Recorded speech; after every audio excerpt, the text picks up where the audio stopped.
Yaa Waaqayyo keenya bara keenya akka bara abboota keenya duraatti nuuf haaromsi. Faaruu Ermiyaas boqonnaa 5 lakkoofsa 21.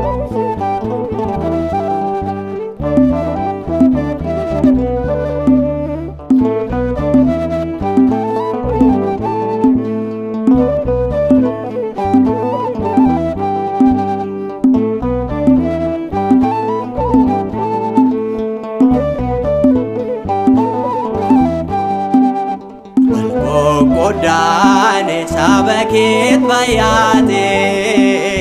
jalalliso nurrati fagate Sudan irranu to arge kenya nufyaresi malo bara kenya Godane sabaket bayate Jalalliso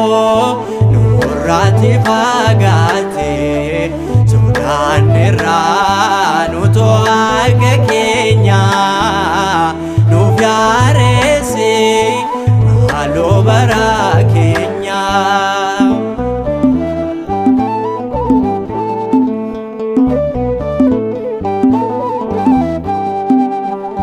Yeyin bayate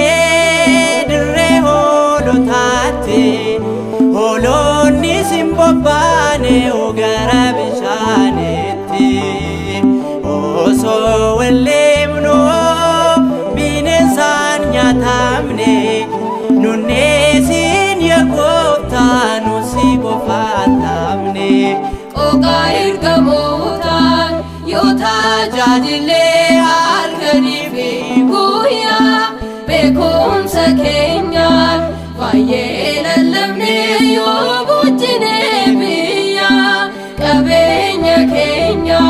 basne yolane wanta qabnu keessa jalala male wanta hundumtu duwwana firensa Godane sabaket bayate jalalliso nurrati fagate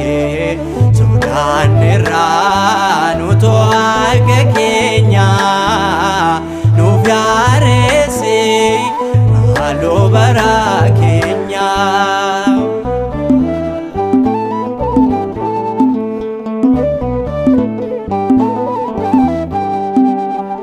Garan namota walirra fagate Jalalle hindro jibbatu dhuunfate Du'aaf dabarse hundumtu allata Furmaata saadamne gamalelata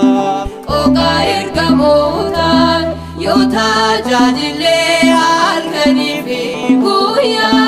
bekumsa kenyan Vayelallamne yo bujjine biya qabenya kenya basne yolane wanta qabnu keessa jalala male wanta hundumtu duwwana firensa Godane sabaket bayate jalalliso nurrati fagate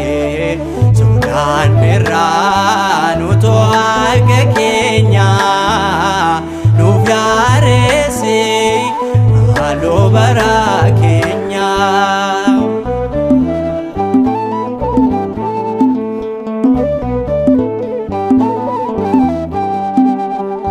Dache marfamte oftulum madane hundumtu waliba ololof qabuni Bekaf wallalan hundu si dagate Kanafu dacherate abarse bayate Qoqa irgamotan yota jadile halkanii fi guyyaa beekumsa keenyaan baay'ee lallabnee yoo bulchinee biyya qabeenya keenya baasnee yoo laannee wanta qabnu keessa jaalala malee wanta hundumtuu duwwaana fireensa. Goddaane saba keet baay'ate jaalallisoo nurraatti fagaate sodaan irraa nuto akka keenya nuuf yaareesse maaloo bara keenya.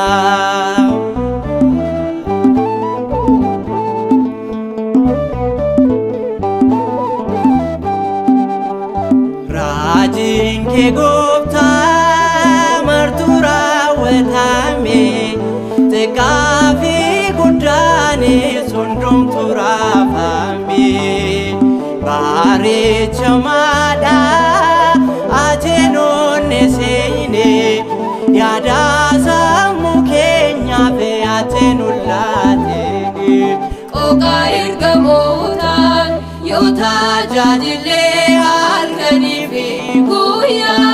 beekumsa keenyaan baay'ee lallabnee yoo bulchinee biyya qabeenya keenya baasnee yoo laannee wanta qabnu keessa jaalala malee wanta hundumtuu duwwaana fireensa. Goddaane saba keet baay'ate jaalallisoo nurraatti fagaate sodaan irraa nuto akka keenya nuuf yaareesse maaloo bara keenya. Goddaane saba keet baay'ate jaalallisoo nurraatti fagaate sodaan irraa